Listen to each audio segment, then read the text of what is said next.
Au Tchad, la grève générale lancée par les syndicats pour protester contre les mesures d'austérité du gouvernement a eu un impact sur le fonctionnement des structures publiques du pays. Même si dans les hôpitaux publics, un service minimum est assuré, les écoles, les universités, les centres sociaux et bien d'autres services étatiques sont restés fermés.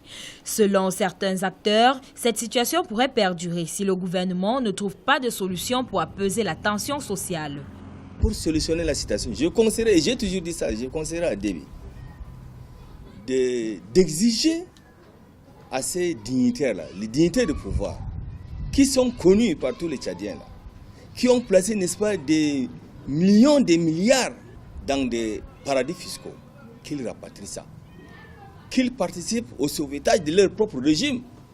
Deuxièmement, il faudrait qu'ils aient le courage, les gens de faux fonctionnaires, qui sont connus de tous, qu'ils les dégagent.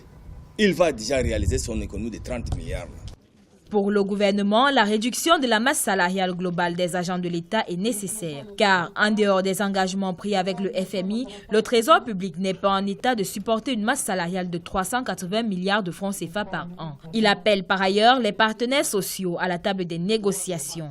Et le gouvernement et la société civile en général de trouver un cadre de dialogue qui existe déjà, le cadre national de dialogue social, et trouver une solution qui puisse permettre aux uns aux autres de trouver leur compte.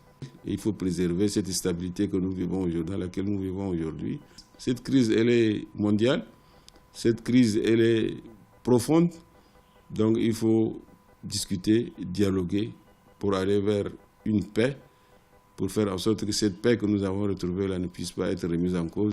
D'après le ministère tchadien des Finances et du Budget, sur une période de 10 ans, la masse salariale a augmenté de 700%. De 2014 à 2017, le Trésor public s'est endetté de plus de 800 milliards de francs CFA pour payer les salaires des fonctionnaires.